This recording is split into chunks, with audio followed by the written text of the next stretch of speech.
राधे राधे। जय श्री कृष्ण। दोस्तों, एक ऐसा व्रत है जो सभी एकादशियों का फल देता है। वह व्रत है निर्जला एकादशी। दोस्तों, एक महामंत्र है, उसको निर्जला एकादशी पर स्मरण करते रहना चाहिए। वह मंत्र है हरे कृष्णा कृष्णा कृष्णा हरे हरे, हरे राम राम राम हरे हरे। आप सभी को ज्येष्ठ मास की शुक्ल पक्ष की निर्जला एकादशी तिथि की हार्दिक शुभकामनाएं। निर्जला एकादशी व्रत की संपूर्ण कथा आप सुनेंगे और एकादशी माता की कथा। दोस्तों, एकादशी के दिन भगवान श्री विष्णु और महालक्ष्मी जी के साथ ही एकादशी माता की भी पूजा की जाती है और कथा भी सुनी जाती है। निर्जला एकादशी को भीमसेनी एकादशी के नाम से भी जाना जाता है और जैसा कि इस एकादशी के नाम से स्पष्ट होता है, निर्जला अर्थात जल के बिना। वैसे तो सभी एकादशी व्रत में आप जल का सेवन कर सकते हैं, लेकिन जेठ मास के शुक्ल पक्ष की जो निर्जला एकादशी है, इसमें जल की एक बूंद भी ग्रहण नहीं की जाती है। इसी कारण इस व्रत को निर्जला एकादशी के नाम से जाना जाता है। साल भर में पड़ने वाली सभी प्रमुख एकादशियों में से यह सबसे बड़ी और महत्वपूर्ण मानी जाती है। जो व्यक्ति अपने जीवन में एक बार भी एकादशी का व्रत न रख पाया हो, अगर वह केवल निर्जला एकादशी का व्रत सच्चे मन से और श्रद्धा के साथ करे, तो उसके जन्म जन्मांतरों के पाप नाश हो जाते हैं और अंत में उसे मोक्ष की प्राप्ति होती है। तो अब हम सुनते हैं निर्जला एकादशी की बड़ी ही दुर्लभ पौराणिक कथा। पौराणिक कथा के अनुसार युधिष्ठिर महाराज ने कहा, हे जनार्दन, अपरा का सारा माध्यम मैंने सुन लिया। अब मुझे जेठ मास के शुक्ल पक्ष में जो एकादशी हो उसका वर्णन कीजिए। भगवान श्री कृष्ण बोले, राजन, इसका वर्णन परम धर्मात्मा सत्यवती नंदन व्यास जी करेंगे, क्योंकि ये संपूर्ण शास्त्रों के तत्वज्ञ और वेद वेदांगों के पारंगत विद्वान हैं। तब वेद व्यास जी कहने लगे, दोनों ही पक्षों की एकादशियों को भोजन न करें। द्वादशी को स्नान आदि से पवित्र होकर फूलों से भगवान केशव की पूजा करके नित्य कर्म समाप्त होने के पश्चात पहले ब्राह्मणों को भोजन देकर अंत में स्वयं भोजन करें। राजन, जनना सोच और मरना सोच में भी एकादशी को भोजन नहीं करना चाहिए। यह सुनकर भीमसेन बोले, परम बुद्धिमान पितामह है, मेरी उत्तम बात सुनिए। राजा युधिष्ठिर, माता कुंती, द्रौपदी, अर्जुन, नकुल और सहदेव ये एकादशी को कभी भोजन नहीं करते तथा मुझसे भी हमेशा यही कहते हैं कि भीमसेन, तुम भी एकादशी को भोजन मत किया करो। किंतु मैं इन लोगों से यही कह दिया करता हूँ कि मुझे भूख बहुत लगती है। भीमसेन की बात सुनकर व्यास जी ने कहा, यदि तुम्हें स्वर्ग लोक की प्राप्ति अभिष्ट है और नरक को दूषित समझते हो, तो दोनों पक्षों की एकादशी को भोजन नहीं करना। भीमसेन बोले, महाबुद्धिमान पितामह है, मैं आपके सामने सच्ची बात कहता हूँ। एक बार भोजन करके भी मुझसे व्रत नहीं किया जा सकता, फिर उपवास करके तो मैं रह ही कैसे सकता हूँ। मेरे उदर में वृक्क नामक अग्नि सदा प्रज्वलित रहती है, अतः जब मैं बहुत अधिक खाता हूँ तभी यह शांत होती है।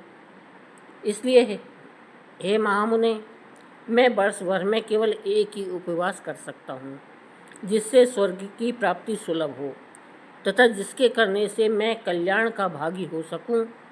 ऐसा कोई एक व्रत निश्चय करके बताइए, मैं उसका यथोचित रूप से पालन करूंगा। व्यास जी ने कहा, भीम, जेठ मास में सूर्य वृष राशि पर हो या मिथुन राशि पर, शुक्ल पक्ष में जो एकादशी हो उसका यत्नपूर्वक निर्जल व्रत करो। केवल कुल्ला या आचमन करने के लिए मुख में जल डाल सकते हो, उसको छोड़कर और किसी प्रकार का जल विद्वान पुरुष मुख में न डाले, अन्यथा व्रत भंग हो जाता है। एकादशी को सूर्योदय से लेकर दूसरे दिन के सूर्योदय तक मनुष्य को जल का त्याग करे तो यह व्रत पूर्ण होता है।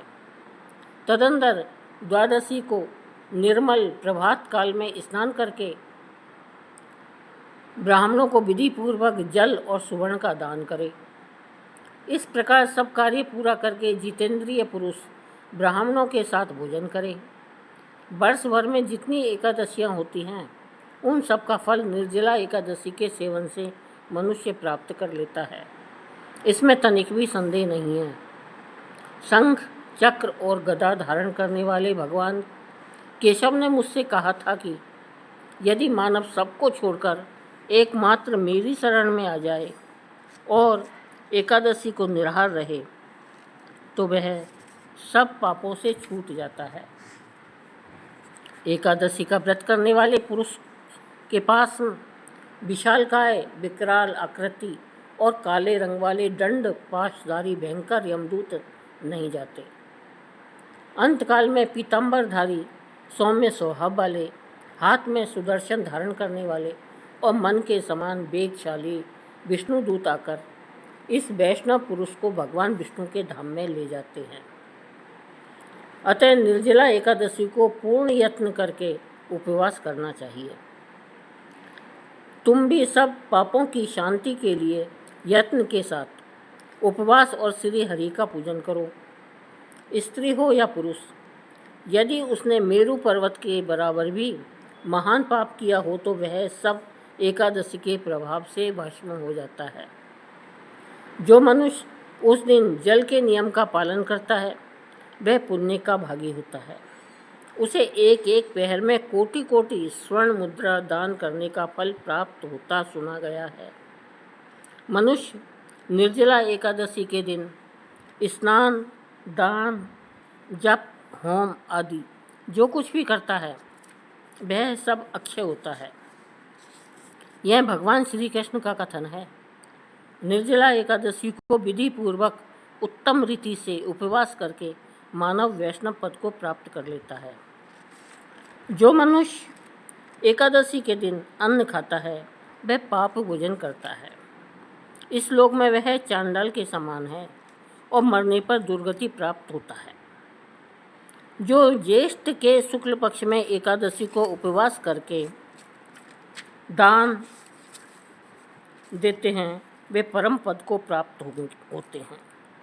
जिन्होंने एकादशी को उपवास किया है वे ब्रह्म हत्यारे, शराबी, चोर और गुरुद्रोही होने पर भी सब पातकों से मुक्त हो जाते हैं। कुंती नंदन, निर्जला एकादशी के दिन श्रद्धालु स्त्री पुरुषों के लिए जो विशेष दान और कर्तव्य विहित है उसे सुनो। उस दिन जल में शयन करने वाले भगवान विष्णु का पूजन और जलमयी धेनु का दान करना चाहिए अथवा प्रत्यक्ष धेनु या घृतमयी धेनु का दान उचित है। पर्याप्त दक्षिणा और भांति भांति के मिष्टानों द्वारा यत्न पूर्वक ब्राह्मणों को संतुष्ट करना चाहिए। ऐसा करने से ब्राह्मण अवश्य संतुष्ट होते हैं और उनके संतुष्ट होने पर श्री हरि मोक्ष प्रदान करते हैं। जिन्होंने शम, दम और दान में प्रवृत्त हो श्री हरि की पूजा और रात्रि में जागरण करते हुए इस निर्जला एकादशी का व्रत किया है, उन्होंने अपने साथ ही बीती हुई 100 पीढ़ियों को और आने वाली 100 पीढ़ियों को भगवान वासुदेव के परम धाम में पहुंचा दिया है। निर्जला एकादशी के दिन अन्न, वस्त्र, गो, जल, सैया, सुंदर आसन, कमंडल तथा छता दान करने चाहिए। जो ज्येष्ठ और जो श्रेष्ठ एवं सुपात्र ब्राह्मण को जूता दान करता है वह सोने के विमान पर बैठकर स्वर्ग लोक में प्रतिष्ठित होता है। जो इस एकादशी की महिमा को भक्तिपूर्वक सुनता तथा जो भक्तिपूर्वक उसका वर्णन करता है वे दोनों स्वर्ग लोक में जाते हैं। चतुर्दशी युक्त अमावस्या को सूर्य ग्रहण के समय श्राद्ध करके मनुष्य जिस फल को प्राप्त करता है वही इसके श्रवण से ही प्राप्त होता है। पहले दंत धावन करके यह नियम लेना चाहिए कि मैं भगवान केशव की प्रसन्नता के लिए एकादशी को निराहार रहकर आचमन के सिवा दूसरे जल का भी त्याग करूँगा। द्वादशी को देव देवेश्वर भगवान विष्णु का पूजन करना चाहिए। गंध, धूप, पुष्प और सुंदर वस्त्र से विधि पूर्वक पूजन करके जल का घड़ा संकल्प करते हुए निम्नलिखित मंत्र का उच्चारण करना चाहिए। देव देव ऋषिकेश संसारणावतारक उद्कुंभ प्रदानेन नये माँ पद्मां गतिम। संसार सागर से तारने वाले देवादेव हे ऋषिकेश, इस जल के घड़े का दान करने से आप मुझे परम गति की प्राप्ति कराइए। भीमसेन, ज्येष्ठ मास में शुक्ल पक्ष की जो शुभ एकादशी होती है उसका निर्जल व्रत करना चाहिए तथा उस दिन श्रेष्ठ ब्राह्मणों को शक्कर के साथ जल के घड़े दान करने चाहिए। ऐसा करने से मनुष्य भगवान विष्णु के समीप पहुंचकर आनंद का अनुभव करता है। तत्पश्चात द्वादशी को ब्राह्मण भोजन कराने के बाद स्वयं भोजन करे। जो इस प्रकार पूर्ण रूप से पापनाशनी एकादशी का व्रत करता है वह सब पापों से मुक्त हो अनामय पद को प्राप्त होता है। यह सुनकर भीमसेन ने भी इस शुभ एकादशी व्रत का आरंभ किया। तब से यह लोक में पांडव द्वादशी के नाम से विख्यात हुई। बोलो विष्णु देव भगवान की जय। बोलो श्री कृष्ण देव भगवान की जय।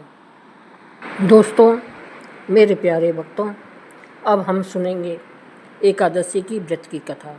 एकादशी की व्रत में जब तक एकादशी की व्रत की कथा नहीं सुनते हैं तब तक व्रत पूर्ण नहीं माना जाता।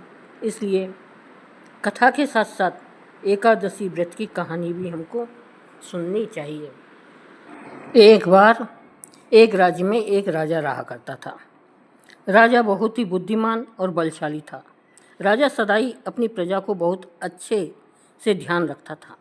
प्रजा भी राजा को बहुत पसंद करती थी। राजा की 2 बेटियां थीं। राजा अपनी दोनों बेटियों से बहुत प्रेम करता था। राजा की छोटी बेटी देखने में बहुत सुंदर और आकर्षक थी और राजा की बड़ी बेटी छोटी बेटी के मुकाबले थोड़ी कम सुंदर थी। अब राजा की छोटी बेटी ग्यारस माता की पूजा किया करती थी और सभी लोग राजा की छोटी बेटी से बहुत प्रेम करते थे और बहुत ही प्रशंसा किया करते थे। राजा भी अपनी छोटी बेटी को बड़ी बेटी से अधिक प्रेम करता था, जिसके कारण राजा की बड़ी बेटी को अपनी छोटी बहन से बहुत ही जलन होने लगी थी। जब दोनों बेटियां बड़ी हो गई तब एक पड़ोसी राज्य का राजकुमार राजा की बड़ी बेटी के लिए रिश्ता लेकर आया। लेकिन जैसे ही उस राजकुमार की नज़र राजा की छोटी बेटी पर पड़ी, वह पहली नज़र में ही उससे प्रेम करने लगा। उसने राजा की बड़ी बेटी से विवाह करने से मना कर दिया और कहा कि वह आपकी छोटी बेटी से विवाह करना चाहता है। यह सब देखकर राजा की बड़ी बेटी अपनी छोटी बहन से बहुत ही क्रोधित हो गई और उसे अपना सबसे बड़ा दुश्मन मान बैठी। उसने अपनी छोटी बहन को जान से मारने का निश्चय कर लिया। अब पहले तो उसने एक लड्डू में जहर मिलाकर छोटी बहन को दे दिया, लेकिन उससे कुछ नहीं हुआ। फिर उसने एक मटके में सांप रखकर रात में उसके कमरे में छोड़ दिया, लेकिन सांप भी कुछ नहीं कर पाया। फिर बड़ी बहन ने उसे कुएं पर पानी भरने के बहाने ले जाकर धक्का दे दिया, लेकिन छोटी बहन को कुछ नहीं हुआ। हर बार ग्यारस माता उसकी रक्षा करती रहती थी। तब बड़ी बहन ने पूछा, क्या तुम्हें पता है कि तुम्हारी या मेरी मृत्यु कैसे होगी? छोटी बहन बोली, हाँ दीदी, मेरी मृत्यु एक तोते में है। उस तोते के गले में एक हार है। जब तक वह हार किसी और के गले में न पहनाया जाए मैं जीवित रहूँगी। यदि कोई उस हार को पहन ले तो मैं मूर्छित हो जाऊँगी और जब वह हार उतार दिया जाए तो मैं वापस जिंदी हो जाऊँगी। यह सुनकर बड़ी बहन बहुत खुश हुई और उसने उस तोते को ढूंढकर मार डाला और हार को अपने गले में पहन लिया। उधर छोटी बहन की शादी का दिन था। जैसे ही वह फेरे लेने लगी, 3.5 फेरे पूरे करते ही बेहोश होकर गिर पड़ी। वैद्य और हकीमों ने बताया कि वह न तो मरी है न जीवित है।